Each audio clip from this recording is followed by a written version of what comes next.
he was saying the problem with mammograms is that the results are usually inconclusive. In today's video, it's going to be another girly talk. This one is going to catch you guys up on what I've been doing, what's been happening with my hormonal journey, whether I've tried the pill, what happened with that. You're going to want to know what happened. I tried 2 brands and they were both a fail. I'll explain everything. We're just going to have a girly talk. I'm going to also talk about that menopause talk that I went to. I'm going to talk hair, of course, as usual. And we're just going to have fun. So let's just get chit-chatting. Let's get into the video, beautiful ladies. I have so much to catch up you ladies on. I haven't actually had a girly chat for a while. Okay, firstly, as you can see, I have been working on the background and my videos are improving. The quality is looking a bit better. As you've seen, I've got sound, lighting. The background's looking better. So many small things go into making a good YouTube video. And all of that is thanks to Ali Abdaal's part-time YouTuber Academy, which I am blessed to be taking. And so I will link to that in the description box below. Just there may be 1 or 2 of you who've thought about starting a YouTube channel or who have a YouTube channel and it's struggling along. Mine was struggling along for a long time. I'm now nearly at 1,000 subscribers. So much growth has happened recently. And I do think it is in a large part to that course that I'm taking. It is jam-packed. Anyway, I'm going to make a separate video on that course, but I just wanted to share with you. It's very exciting. I'm loving the course.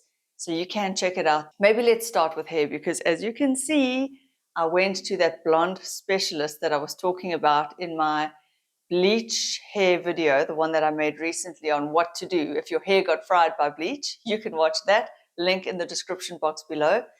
And I went to this woman who I'd been trying to get in to see her for over 2 years.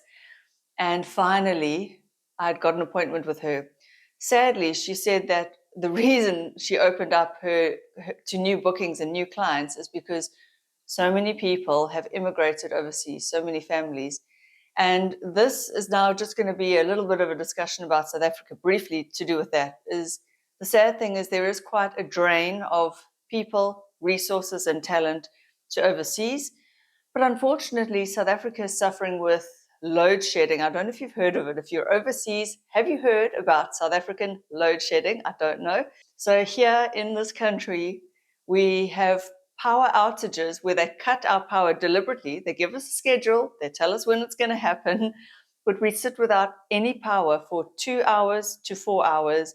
It could be once a day, up to 4 times a day. So I think the worst it has gotten, and we went to see Trevor Noah live in Durban. He was here recently, and he was saying he was in Joburg, and there was a total of 10 hours of no power. And so he made a fantastic joke about when it actually flips to having less power than power, we're going to actually start calling it power hour. So I thought that was quite funny. But this is the state that South Africa is in terms of electricity. And it's frustrating, it's draining, it's soul destroying because, yes, we can put in measures like solar panels and inverters, but we bear the costs, us business owners, us homeowners, and it is a cost that we bear on top of paying higher electricity rates. All the power outages affect all our appliances. So anyway, point is, this hairdresser's lost a lot of clients to overseas, which is sad because South Africa is such a beautiful country, nature, diversity, culture, but we have problems like any country. And so what I want to briefly ask you, if you wouldn't mind commenting, would you like me to make a video on what it's like to live in South Africa, like what it's really like to live in South Africa? Obviously, from my perspective, I can only tell you from my perspective, but I can give you the pros and the cons and what it would be like to live here. If you're ever curious about living in South Africa, or maybe you want to visit here, there we go. So comment down below, please. So now, going back to the hair lady, can you ladies see what a beautiful, beautiful color job she has done? She spent ages on my hair.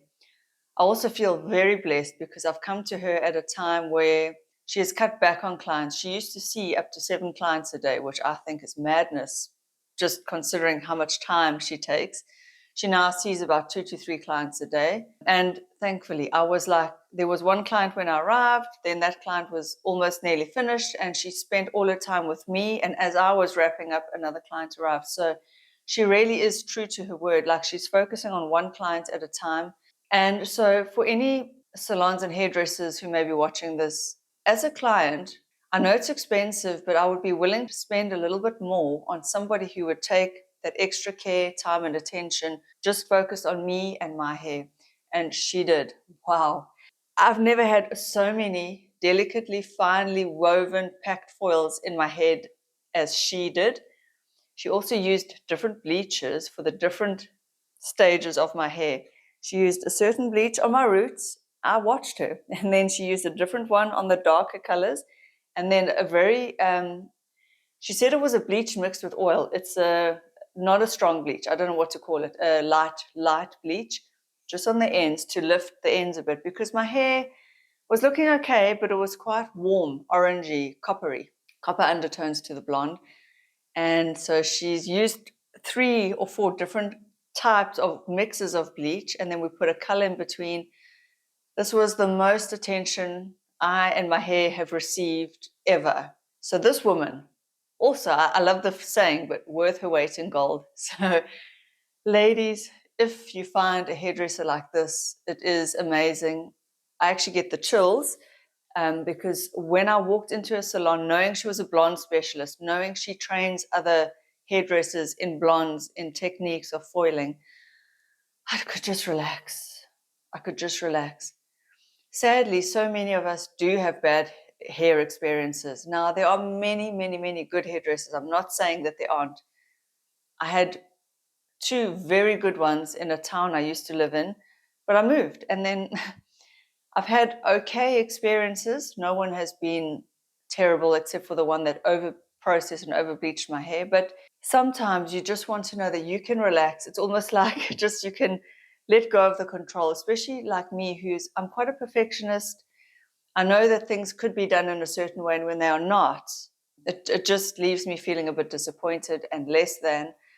And of course, the price difference from an average hairdresser to a really good one, there is a jump in price, but I would rather just pay that little bit extra and not have to go through all that I went through with having my whole head bleached, fried, blah, blah, blah. I think, yay for me. So there, just a little update on my hair. Now, what I really want to share with you, menopausal ladies, perimenopausal ladies, ladies who are going through all the hormonal changes that we all do. Promise, in my previous video, I was saying that I was going to go to a menopausal talk by a gynecologist who specializes in menopause. Like, how lucky that I found this guy.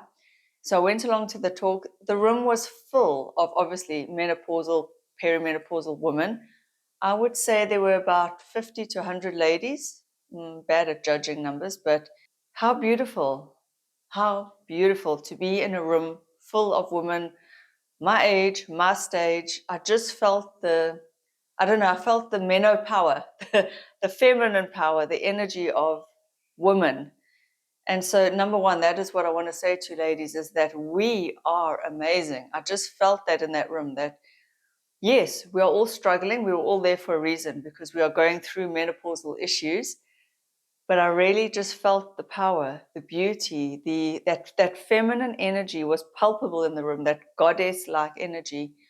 And so I wanted to give that back to you in this video, is to say, you are an incredible force just by virtue of the fact that you are a woman. You are just something that, we make life, even if you haven't had a baby, but your body has that ability, that capability, that feminine energy. I don't know what to call it, but not that you have to have had a child, but there is something about being a woman that is just life-giving, nurturing, all-encompassing. So I wanted to tell you, ladies, we are the bedrock of humanity. And so please, no matter where you are, how you're feeling, if you're feeling a little bit down, depressed, anxious, moody, you will get through it, but your innate feminine energy is there. You just need to remember it, tap into it, and lean on your fellow female friends who are going through the same thing, please reach out to them, lean on them at this time in your life. Now, I just want to quickly dive into some of what this doctor touched on, just so that you've got the information. I really do believe knowledge is power. Sharing of information is very helpful. You always need to do your own research and do what's right for you. But this doctor was saying that mammograms are overrated. You're saying the best detector of breast cancer really is to know your own breasts, self-exams, get to know any changes. So if you see anything different about the nipples, about the lumps, the contours, the anything, you know your breasts. So ladies, please, I don't do it often enough. I don't actually self-exam. I should, I will, now that he's told me to. So there's a little bit of encouragement for you. He was saying the problem with mammograms is that the results are usually inconclusive. It's very, very rare that they have a conclusive result. And so what's the name? The radiographer, the person who does it, radiologist, whatever their name is, they cannot let a woman walk out with this inconclusive result. So usually it's something benign. It's a fibrous tissue, it's a fibroid, whatever they call it. And they found that on me now in a mammogram, a little fibroid. We're 99% sure it's fibroid, it's just fibrous growth. But then they make you come back in a year's time to re-exam so that they can see, because they can't, in good conscience, let you walk out of an exam with this question hanging in the air. And as this doctor said, that actually leads to a lot of anxiety for most women, because now you're sitting there stressing for a full year. Then they'll send you for biopsies, and most of them come back, it's benign, so there was no need in the first place, which has happened to me. So you go through a lot of time, expense, discomfort. So what he was saying is, unless you actually have someone in your immediate lineage with breast cancer, and there is higher chance or a risk for you, the best bet is to self-exam. Otherwise, you can go for mammograms, but as you were saying, the problem is that usually they're inconclusive. And now we're at a stage where women are going very often. And for what? It's not really the be-all and the end-all detection. He also mentioned Pap smears and how it's not actually necessary, especially as we get older. Usually Pap smears are there to detect the HPV virus. And so you can actually put off going for Pap smears. You don't need them as often. So there's a little bit of food for thought just for you guys to do your own research, discuss it with your gynecologist. And then his view on what he calls MHT, which is HRT, but now they're calling it menopause hormone therapy. It's just a new term. I think the two are interchangeable in my mind. But anyway, I don't know why we have to change things, but it's the new term. So he was saying that menopause hormone therapy is great. There's nothing wrong with it. It's safe for most women, even if you've had breast cancer. Nowadays, he was looking at the WHI studies and how there is no link with estrogen causing breast cancer. But what he was saying is that not every woman needs hormone therapy. So it's not like a blanket, every woman should be on it. What he was saying is that hormone therapy is there to treat your symptoms. So hot flashes, irritability, vaginal dryness, whatever you're experiencing, hormone replacement therapy can alleviate. He does say it's safe to be on long term, but he's not saying that it's necessary. He's not saying that it's like vital. What he was saying is that if you are cruising along through menopause with no symptoms, no problems, no worries, you don't need it. So that is his take on that. I asked, well, what about osteoporosis? Because it does seem that women everywhere lose bone at quite a rapid rate after menopause, and estrogen really is the thing to help us rebuild or build or prevent the loss of bone. And he was saying, look, usually what they would do is recommend it for women who are showing rapid bone loss. And there was a lady in the audience who, at the age young, 54, was already in the danger territory of heading towards osteoporosis. And so for her, he said, yes, she can go on estrogen and she probably could rebuild some of her bone, which I thought was amazing. He also talked about alternatives to hormone therapy. There's tibolone, which I know nothing about, but there's something you can Google. There are alternatives. There's also certain medications that help with hot flushes and night sweats. In Jane Gunter's book, The Menopause Manifesto, she talks about gabapentin, which is, I think it's an anti-epileptic medication, but it can help with hot flushes and night sweats. So there are other alternatives to just hormones. So really, what I liked about his approach is that he tailors his advice to the individual woman. And I think that that is a very good key takeaway for any woman listening to this. And please do share this with a lady who's menopausal or struggling. You really need somebody who can tailor the advice to you, to your situation, to the risks you're willing to tolerate, to your whatever it is you want to do. It's your body. And what I liked about him, and so I have booked with him. He's got a long waiting list. I could only see him on the 20th of October. So that is like 2 months that I've got to wait. But he was saying that really, if you have even come through breast cancer, but you're willing to take the risk and you want to go on estrogen replacement therapy or hormone replacement therapy, as he was saying, it is your risk to take. It is your body. You need to know fully the risks, the benefits. And as you're saying, it's quality of life. So a lot of this boils down to what kind of quality of life do you want for yourself?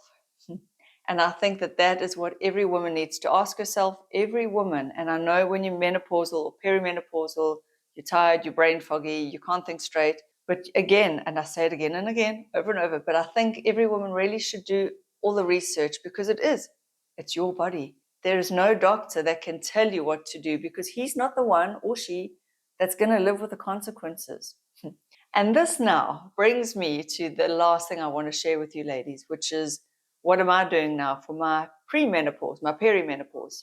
If you remember in the last video, the last girly chit chat video, I was talking about being on Genet 35, which is the highest dose of estrogen that you could get in a birth control pill. So the 35 stands for the 35 micrograms. Now the Genet 35 has got a very, I want to say weird, but it's a modern progesterone, which is actually designed for as an anti-androgen. So women that suffer with androgenic symptoms like hair growth and PCOS and all that kind of thing. So I was on the Genet 35, felt okay, then started to feel a bit nauseous. And then within a week, by day 7, I was so nauseous for the last 2 days that I couldn't get out of bed. I was like man down. My face actually looked yellow and pale and weird. For the past week, I've been feeling very nauseous. So every morning, it's like morning sickness. It's like being pregnant all over again. And it feels like my sinuses are raw and inflamed. Yes, I know I need to give it the 2 months, but I actually could not. I could not carry on another day. So I thought, you know what, I'm just going to stop the Genet for one day. And if the nausea resolves, then I know it is the Genet and I couldn't carry on. And so what I did was I stopped the Genet and I felt so ill on it. And so this idea of giving it a full 2 months trial to see how you go on a certain brand of birth control pill, it's all well and good. But when you're feeling that ill and you're a mother to a teenager, you cannot be in bed not functioning. I have to function, people. And so it hits a critical point where I actually couldn't do anything. I was so ill. I was man down.